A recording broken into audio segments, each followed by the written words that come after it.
Hello दोस्तों, एक बार फिर से आप सभी का स्वागत है हमारे अपने यूट्यूब चैनल लक्ष्य बेसिक नॉलेज हब में। दोस्तों, आज हम बहुत ही इम्पोर्टेंट सब्जेक्ट टॉपिक लेके आए हैं जो कि है नर्वस सिस्टम। आज हम आपको इसकी पूरी बेसिक्स और कंप्लीट व्यू देने जा रहे हैं। प्लीज़ वीडियो के अंत तक बने रहिएगा। दोस्तों, नर्वस सिस्टम जो है एक मेजर कंट्रोलिंग, रेगुलेटरी और कम्युनिकेटिंग सिस्टम है हमारी बॉडी में।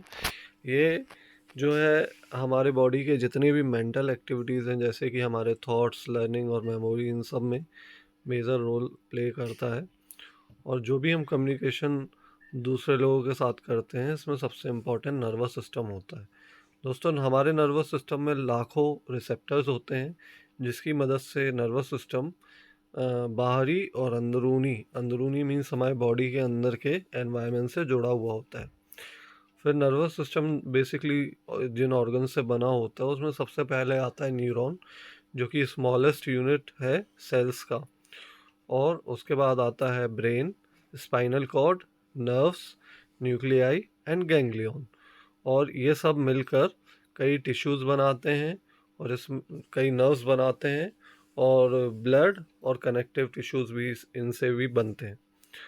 सो दोस्तों, ये साथ में मिलकर कॉम्प्लेक्स एक्टिविटीज़ को परफॉर्म करते हैं। दोस्तों, आप जैसे कि इस पिक्चर में देख सकते हैं, ये एक न्यूरॉन का फोटो है। इसमें डेंड्राइट्स हैं जो कि ट्रीज के जैसे शेप के हैं। बीच में न्यूक्लियस है, सेल बॉडी है। फिर आप देख सकते हैं एक्सॉन है, और लास्ट में एक्सॉन टर्मिनल है। और एक्सॉन जो है वो माइलिन शीट से कवर्ड है। माइलिन शीट क्या है? ये एक, जैसे हम एक नॉर्मल इलेक्ट्रिक वायर देखते हैं, उसके अंदर कॉपर का मटेरियल रहता है और ऊपर से एक प्लास्टिक का कवर रहता है, वैसे ही हमारे नर्व्स में माइलिन शीट जो है एक्सॉन्स की प्रोटेक्शन के लिए बनती है। और ये कौन बनाता है? ये हमारी बॉडी में एक ग्लियल सेल्स नाम के न्यूरॉन्स रहते हैं, जो कि हमारे ब्रेन में पाए जाते हैं, वही ये माइलिन शीट को बनाते हैं। इस फोटो में दोस्तों आप देख सकते हैं, सेल बॉडी में जो है डेंड्राइट्स मैसेज को रिसीव करते हैं दूसरे सेल्स से। और सेल बॉडी जो है लाइफ सेल की लाइफ का सपोर्ट सिस्टम है। और एक्सॉन जो है, एक्सॉन से मैसेज ट्रांसफ़र होता है विया एक्सॉन टर्मिनल से। दोस्तों, आपको ये बात हमेशा याद रखनी है कि एक एक्सॉन का डेंड्राइट और दूसरे एक्सॉन का एक्सॉन टर्मिनल जब आपस में मिलते हैं तो मैसेज ट्रांसफ़र होता है।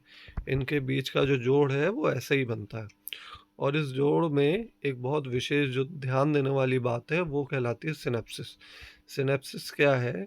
एक छोटा सा गैप है जो कि एक सेल के डेंड्राइट्स और एक सेल के एक्सॉन टर्मिनल को आपस में जोड़ता है, और उसके बीच में जो गैप होता है छोटा सा, उसको सिनेप्सिस बोला जाता है। दोस्तों, अब हम ये देख सकते हैं इस फोटो में ह्यूमन ब्रेन एनाटॉमी। इसके बारे में हम आगे और ज़्यादा जानकारी आपको देंगे। इसमें दोस्तों हम देख सकते हैं स्पाइनल कॉर्ड, ये ब्रेन और स्पाइनल कॉर्ड की साथ की तस्वीर है, जिसमें ब्रेन से जुड़ी होती है स्पाइनल कॉर्ड ये, और ये हमारी लोअर बैक तक स्पाइनल कॉर्ड जाती है।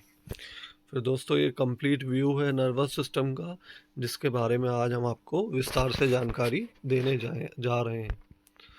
दोस्तों, इस स्ट्रक्चर में आप देख सकते हैं गैंग्लियल सेल्स, जो कि रेटिना के ऑप्टिक फाइबर, आइस के ऑप्टिक नर्व फाइबर से निकलती हैं, और ये भी बहुत इंपॉर्टेंट सेल्स हैं बॉडी के अंदर।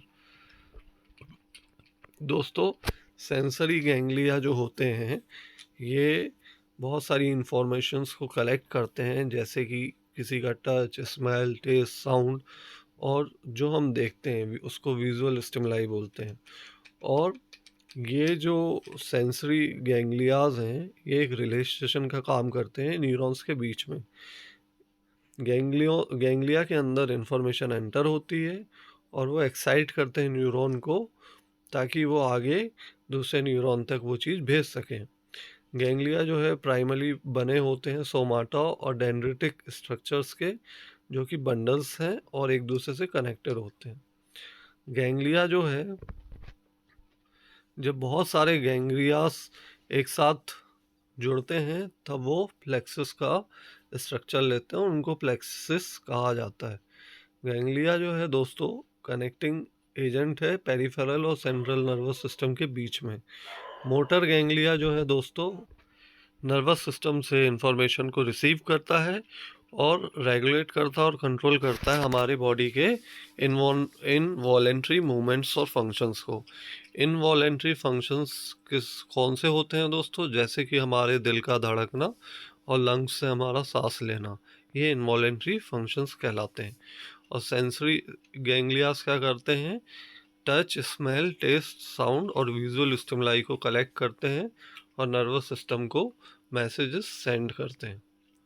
दोस्तों इस पिक्चर में आप देख सकते हैं, बीच में ऑटोनॉमिक गैंग्लिया है सबसे नीचे, सेकेंड नंबर में ऑटोनॉमिक गैंग्लिया है जो कि स्पाइनल कॉर्ड से निकल के हमारे मसल्स और स्किन को जाके मैसेज देता है कि क्या करना है, और वहाँ से मैसेज लेके ब्रेन तक भेजता है, जो सेंसेस हमको गेन होते हैं। दोस्तों हमारे नर्वस सिस्टम की जो एक्टिविटीज़ हैं उनको हम 3 भाग में समझ सकते हैं, जो कि है पहला सेंसरी, दूसरा इंटीग्रेटिव और तीसरा मोटर। दोस्तों आप इस पिक्चर में देख सकते हैं कि जो सेंसरी न्यूरॉन्स हैं वो हमारे बॉडी की सेंसरी ऑर्गन से सेंसेस को एब्जॉर्ब करते हैं और ब्रेन तक पहुंचाते हैं। दूसरा होता है इंटीग्रेशन या एसोसिएटिव न्यूरॉन्स परफॉर्म करते हैं, ये डेटा को प्रोसेस करते हैं जो कि हमारे सेंसरी न्यूरॉन्स ने ब्रेन को भेजी होती हैं। और फिर तीसरा होता है मोटर आउटपुट या मोटर न्यूरॉन्स, ये ब्रेन से मैसेजेस लेकर मसल्स और ग्लैंड्स तक पहुंचाते हैं। दोस्तों आपको एक बात याद रखनी है, हमारी स्किन और हमारे सेंसरी ऑर्गन्स जैसे कि आंखें, नाक, कान, जीभ, ये जो है सेंसरी ऑर्गन्स हैं, और यही सेंसरी ऑर्गन्स जो हैं सेंसेशन को फील करते हैं और ब्रेन तक जाता है मैसेज के रूप में, और ये मैसेज भेजता है सेंसरी न्यूरॉन्स इसको। और मोटर न्यूरॉन्स क्या करते हैं? जब ब्रेन कमांड देता है कि ऐसा करना है, ऐसा नहीं करना है, तो वो मैसेज लेकर ब्रेन से मसल्स और ग्लैंड्स तक लेके आते हैं। मसल्स तक, स्किन से जब सेंसेशन ब्रेन तक जाती है, स्किन हमारा मूवमेंट एजेंट नहीं है, मूवमेंट एजेंट है मसल्स, इसलिए मसल्स तक मैसेज जाता है, मसल्स मूव्स होती हैं और एक्शन परफॉर्म होता है। दोस्तों इस पिक्चर में आप देख सकते हैं, ये 3 प्रकार के न्यूरॉन्स की पिक्चर है जिसमें मोटर न्यूरॉन, इंटर न्यूरॉन और सेंसरी न्यूरॉन्स हैं। दोस्तों हमारी बॉडी में लाखों सेंसरी रिसेप्टर्स होते हैं और ये मॉनिटर करते हैं अंदरूनी और बाहर के, बॉडी के बाहर की एनवायरनमेंट को। अंदरूनी में आता है जैसे कि pressure, pH, carbon dioxide concentration और लेवल ऑफ वेरियस इलेक्ट्रोलाइट्स, और बाहरी में आता है टेम्परेचर, लाइट एंड साउंड। और ये सब इंफॉर्मेशंस गैदर करते हैं और इन इंफॉर्मेशन के गैदरिंग प्रोसेस को कहा जाता है सेंसरी इनपुट। दोस्तों इस पिक्चर में आप देख सकते हैं कि हमारे उंगलियों में सेंसरी रिसेप्टर्स हैं, और अगर हम धोखे से किसी पिन को हाथ लगा दें तो हमारे वो सेंसरी रिसेप्टर्स तुरंत एक्टिव होते हैं और ब्रेन तक मैसेज पहुंचाते हैं कि हमको पिन गड़ रही है। तब ब्रेन जो है कमांड के रूप में ये मैसेज मसल्स तक पहुंचाता है कि उंगली में पिन गड़ी है, आप हाथ हटाइए ताकि उंगली सेफ हो सके। फिर दोस्तों सेंसरी इनपुट कन्वर्ट होता है इलेक्ट्रिकल सिग्नल्स में, इसको नर्व इम्पल्सेस कहा जाता है, और ये ट्रांसमिट होता है ब्रेन तक। और ये सिग्नल्स जो हैं एक साथ बनते हैं, हमारी थॉट्स प्रोडक्शन में हेल्पफुल होते हैं, और हमारी मेमोरीज को ये सिग्नल्स हेल्पफुल होते हैं बनाने में। और डिसीजंस इन्हीं के आधार पे, इन्हीं सेंसरी इनपुट्स के आधार पे लिया जाता है ब्रेन के द्वारा, इसको इंटीग्रेशन बोलते हैं। और इन्हीं सेंसरी इनपुट्स के आधार पे दोस्तों ब्रेन कमांड भेजता है हमारे मसल्स और ग्लैंड्स को कि आपको क्या करना है और क्या नहीं करना है। दोस्तों इस पिक्चर में आप देख सकते हैं 3 टाइप्स ऑफ न्यूरॉन्स फिर से दिए हैं। पहला है मोटर न्यूरॉन जो कि मल्टीपोलर है, और यह ऑर्गन से जाकर जुड़ता है, ब्रेन से निकलता है, ऑर्गन से जुड़ता है, मसल और ग्लैंड से। फिर दूसरा है सेंसरी न्यूरॉन, जो कि बेसिकली स्किन और हमारे सेंसरी ऑर्गन से जुड़ा रहता है और ये जाता है ब्रेन तक। फिर तीसरा होता है इंटरन्यूरॉन, जो कि दोनों के बीच में काम करता है। इस पिक्चर में आप देख सकते हैं सेंसरी न्यूरॉन्स मोटर न्यूरॉन्स से जुड़े हुए हैं और उसके बीच में इंटरन्यूरॉन्स है। अब दोस्तों मेन टॉपिक में, आज के टॉपिक में एक मेन और टॉपिक निकल के आता है कि एक न्यूरॉन से दूसरे न्यूरॉन तक मैसेज कैसे जाता है। दोस्तों जैसा कि हमने आपको पहले बताया था कि एक सिनेप्सिस नाम की जगह रहती है, जो एक छोटा सा गैप रहता है दो न्यूरॉन्स के बीच में। अब उस मैसेज को एक न्यूरॉन से दूसरे न्यूरॉन तक जाने के लिए उस सिनेप्सिस गैप को पार करना है, तो वो कैसे करेगा। दोस्तों इस फोटो में आप बहुत आसानी से समझ सकते हैं। मैसेज आता है दोस्तों एक एक्सॉन टर्मिनल तक। एक्सॉन टर्मिनल में सिनेप्टिक वेसिकल्स होती हैं या सैक्स होते हैं। इसके अंदर न्यूरोट्रांसमीटर्स होते हैं और ये न्यूरोट्रांसमीटर्स क्या करते हैं, जैसे ही मैसेज आता है इलेक्ट्रिक फॉर्म में यहाँ तक, सिनेप्टिक वेसिकल्स से न्यूरोट्रांसमीटर्स बाहर आते हैं और बाहर आने के बाद इलेक्ट्रिक मैसेजेस को अपने साथ वो दूसरे सेल बॉडी के डेंड्राइट्स तक ले जाते हैं और दूसरे सेल बॉडी के डेंड्राइट्स में रिसेप्टर्स होते हैं, उससे आके अटैच हो जाते हैं। तो इस तरीके से एक न्यूरॉन से दूसरे न्यूरॉन तक एक मैसेज पहुंच जाता है। दोस्तों अब हम आगे देखते हैं types of neuron. Basically 3 types रहते हैं: एक्साइटेटरी न्यूरोट्रांसमीटर्स, इनहिबिटरी न्यूरोट्रांसमीटर्स और मॉड्यूलेटरी न्यूरोट्रांसमीटर्स। एक्साइटेटरी न्यूरोट्रांसमीटर्स क्या करते हैं, कोई मैसेज एक न्यूरॉन से जब दूसरे न्यूरॉन में जाता है तो उस मैसेज कन्वेइंग की और उस एक्शन की जो लाइक्लीहुड है, संभावना है, उसको बढ़ा देते हैं excitatory neurotransmitters. Inhibitory transmitters neurotransmitters क्या करते हैं, जो संदेश है, जो एक्शन है, उसकी संभावना को कम कर देते हैं। और फिर तीसरा आता है मॉड्यूलेटरी न्यूरोट्रांसमीटर्स। मॉड्यूलेटरी न्यूरोट्रांसमीटर्स एक टाइम पे बहुत सारे न्यूरॉन्स को इफेक्ट करते हैं और इसमें इम्पॉर्टेंट ये होता है, इनका कवरेज एरिया बहुत बड़ा होता है, लेकिन इनका जो एक्शन होता है वो स्लो होता है। दोस्तों ये आप देख सकते हैं, इसमें लिस्ट ऑफ न्यूरोट्रांसमीटर्स है जिसमें अमीनो एसिड्स आते हैं। इसमें गामा अमीनो ब्यूटेरिक एसिड है, गाबा, ग्लूटामेट है, बेंजो डाइजेपाइंस है, फिर पेप्टाइड्स में ऑक्सीटॉक्सिन है, फिर एंडोर्फिन्स है, फिर मोनोअमाइंस है, इसके अंदर एपाइनफ्राइन है, नोरेपाइनफ्राइन है, स्टामिन है, डोपामिन है, सेरोटोनिन है और फिर प्यूराइंस है, इसमें एडोसिन है, एडोसिन ट्राइफॉस्फेट है। गैसो ट्रांसमीटर्स भी न्यूरोट्रांसमीटर का एक ग्रुप है। इसमें नाइट्रिक ऑक्साइड है, कार्बन मोनोऑक्साइड है और एसिटाइल कोलिन है। दोस्तों एसिटाइल कोलिन जो है ये फर्स्टली डिस्कवर्ड न्यूरोट्रांसमीटर है। और दोस्तों एक इम्पॉर्टेंट चीज़ मैं आपको और शेयर करना चाहता हूँ अभी। जब कभी न्यूरोलॉजिकल डिसऑर्डर्स हमारी बॉडी में होते हैं तो डॉक्टर्स क्या करते हैं, वो ये समझने की कोशिश करते हैं कि कौन सा न्यूरोट्रांसमीटर मिसिंग है बॉडी में, तो उसको वो दवाइयों के थ्रू सप्लीमेंट करते हैं ताकि हमारा नर्वस सिस्टम सही तरीके से काम कर सके। दोस्तों अब हम समझेंगे नर्वस सिस्टम और उसके दो पार्ट्स। दोस्तों नर्वस सिस्टम में बेसिकली दो पार्ट्स होते हैं, सेंट्रल नर्वस सिस्टम, दूसरा peripheral nervous system. Central nervous system में दो पार्ट्स में ब्रेन होता है, फिर स्पाइनल कॉर्ड होता है। पेरिफेरल नर्वस सिस्टम में सोमेटिक नर्वस सिस्टम होता है, फिर ऑटोनॉमिक नर्वस सिस्टम होता है।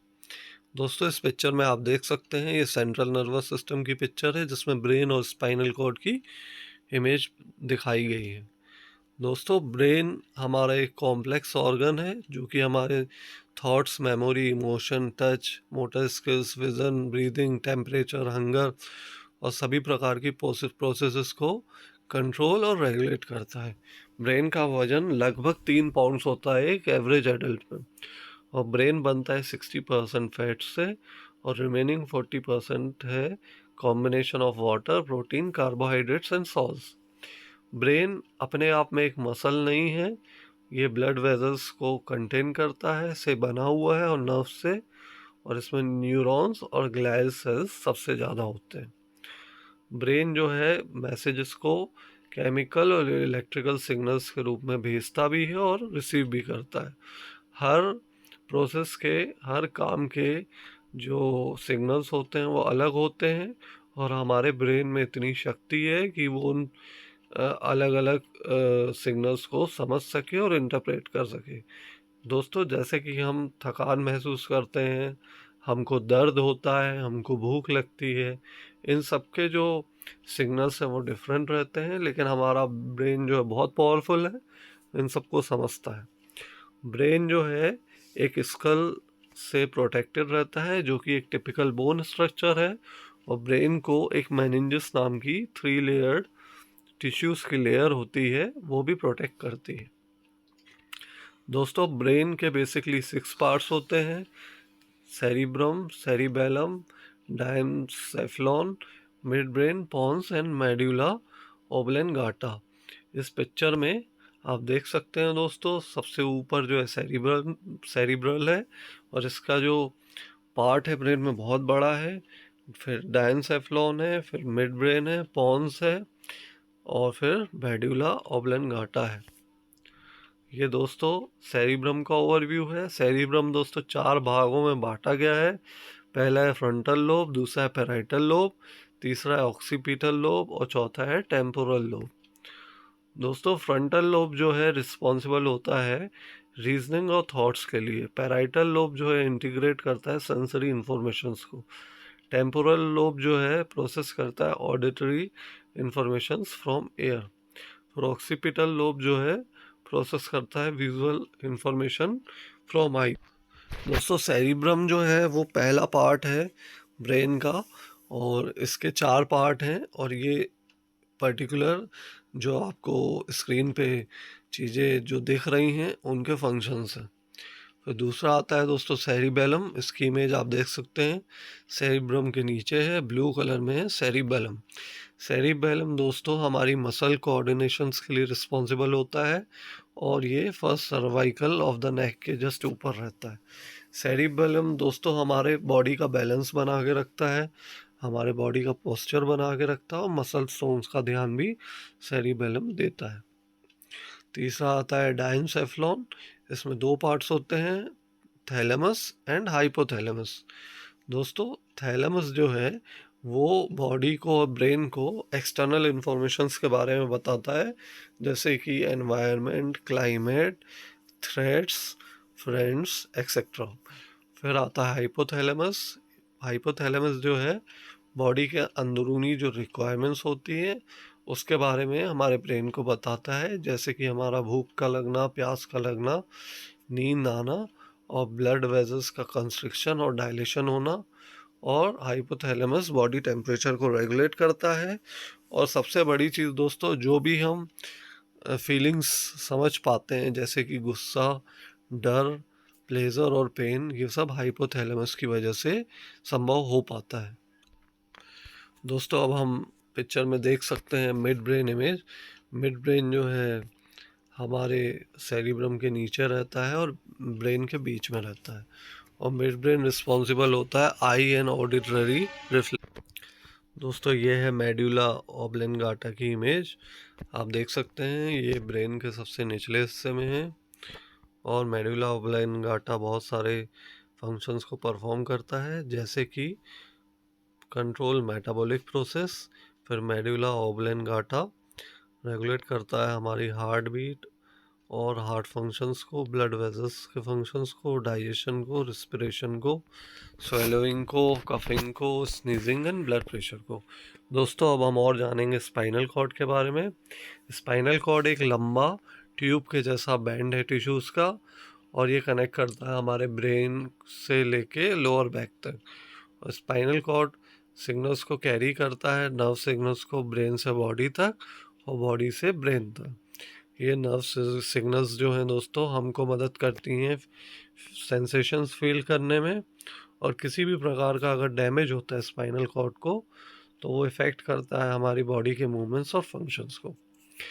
दोस्तों, स्पाइनल कॉर्ड एक सिलेंड्रिक स्ट्रक्चर है जो कि सेंटर ऑफ स्पाइन में होता है। सेंटर ऑफ स्पाइन का मतलब ये है दोस्तों कि हमारी जो रीढ़ की हड्डी होती है वो स्पाइनल कॉर्ड नहीं है, वो एक प्रोटेक्टिंग बोन स्ट्रक्चर है जिसको वर्टिब्रे कॉलम बोलते हैं।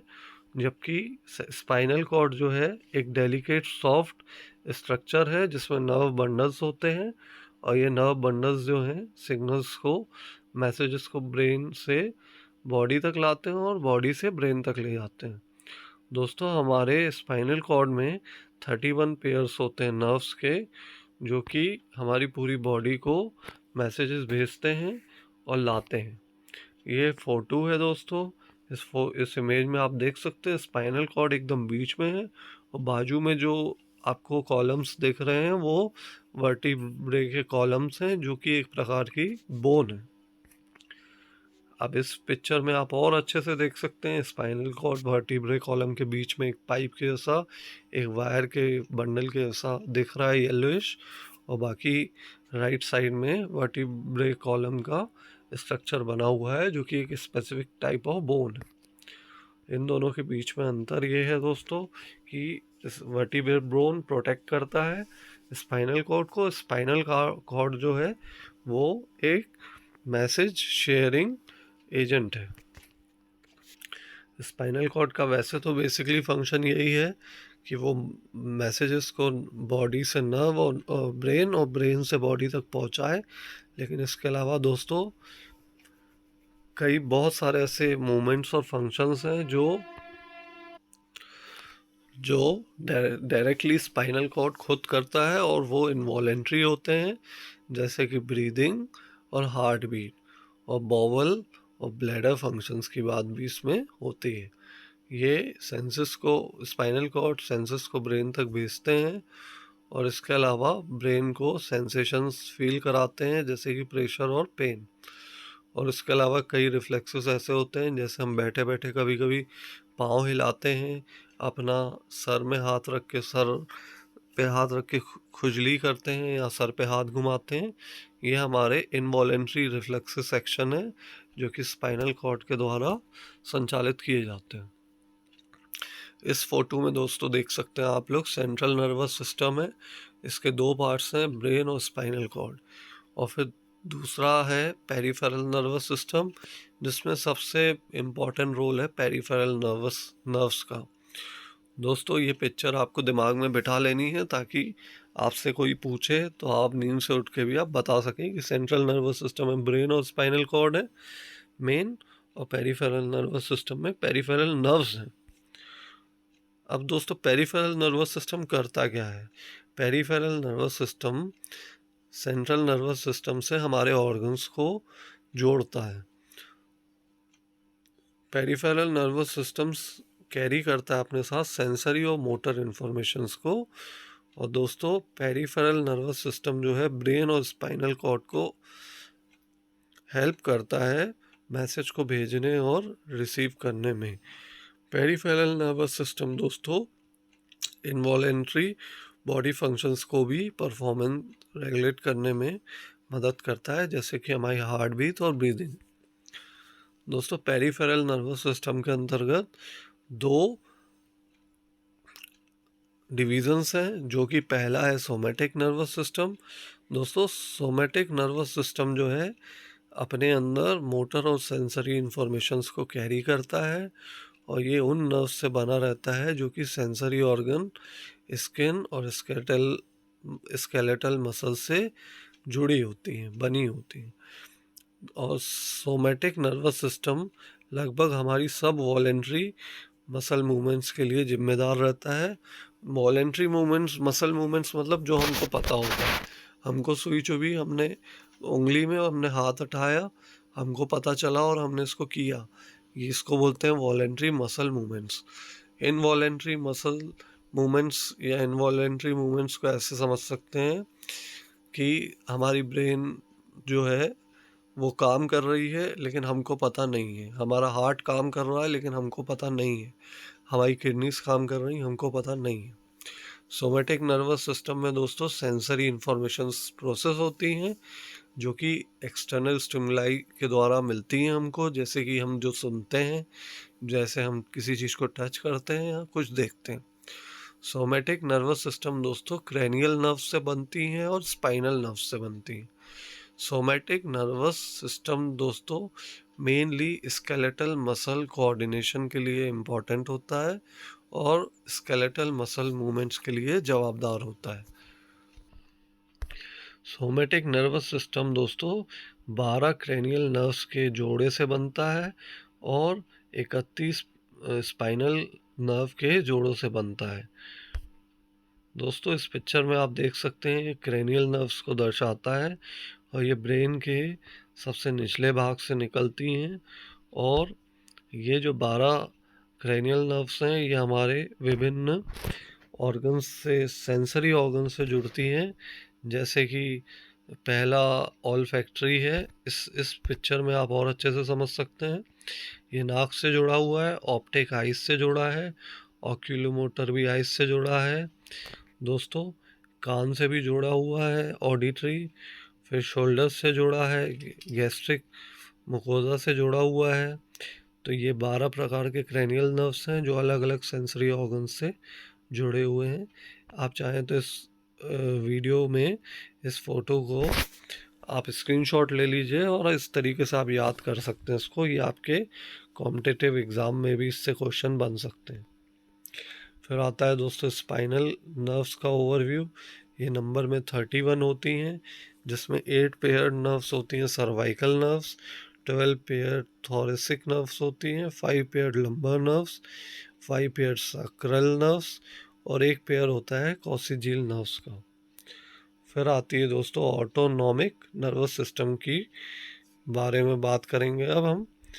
ऑटोनॉमिक नर्वस सिस्टम जो है पहले वेजिटेटिव नर्वस सिस्टम के नाम से जाना जाता था, जो कि एक ऐसा पेरिफेरल नर्वस सिस्टम का पार्ट है जो कि स्पेशली स्मूथ मसल और ग्रेन से जुड़ा हुआ है और ये इन्फ्लुएंस करता है हमारे इंटरनल ऑर्गन्स के फंक्शंस को।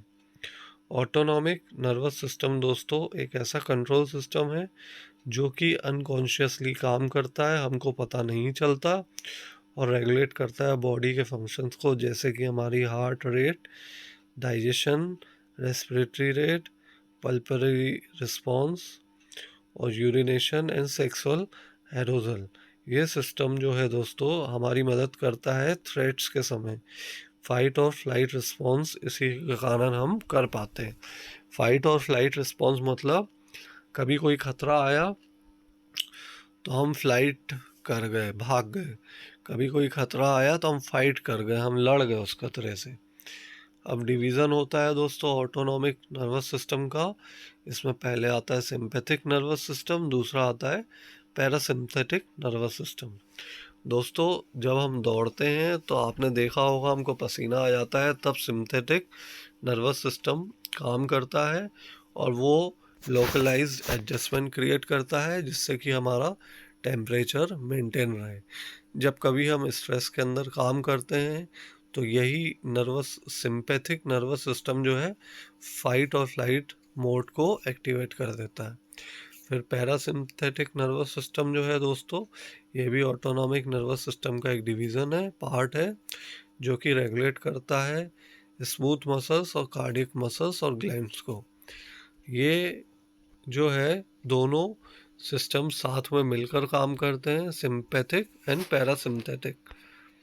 दोस्तों इस पिक्चर में आप देख सकते हैं पैरासिम्पैथिक नर्वस सिस्टम जो है पुपिल्स को कंस्ट्रिक्ट करता है, whereas sympathetic nervous system pupils को डायलेट करता है। ऐसे ही parasympathetic nervous system saliva production को बढ़ाता है और sympathetic nervous system saliva production को घटाता है। तो इसमें बहुत सारे फंक्शंस हैं जो कि आप देख सकते हैं, इसको पढ़ सकते हैं और याद कर सकते हैं। दोस्तों एक सिंपल सा एग्जांपल है कि अगर हमारी इसमें जैसे एक फंक्शन दिखा है constrict bronchi and dilates bronchi. Suppose कीजिए इन दोनों में से एक सिस्टम ख़राब है या नहीं है या काम नहीं कर रहा है और हमारे ब्रोंकाइस कंस्ट्रिक्ट हो जाते हैं, डायलेट नहीं हो पाते, तो क्या होगा, हम मर जाएंगे तुरंत। इसलिए इन दोनों का सही तरीके से काम करना बॉडी में बहुत ज़रूरी है। आप इस पिक्चर में देख सकते हैं दोनों सिस्टम किन ऑर्गन से जुड़े हैं। ये दोनों सिस्टम ऑर्गन से जुड़े हैं, जैसे कि आईज, है ना, सलाइवा ग्लैंड्स, फिर हार्ट से, फिर लंग्स से, फिर स्टमक से, फिर अपना लीवर से, फिर अपना ब्लैडर से। अब इसमें एक कॉन्ट्रैक्ट करवाता है ब्लैडर को, एक इनहिबिट करवाता है। तो ये उम्मीद है आप लोग ये सब समझ गए होंगे। वीडियो देखने के लिए बहुत बहुत धन्यवाद। उम्मीद है आपने एंजॉय किया होगा वीडियो को। दोस्तों, आप सबसे रिक्वेस्ट है, प्लीज़ सब्सक्राइब कीजिए हमारे चैनल को अगर आप चैनल पे नए हैं, और बेल आइकन को दबाइए। आपको वीडियो पसंद आया हो तो लाइक कीजिए, शेयर कीजिए और कमेंट कीजिए। धन्यवाद।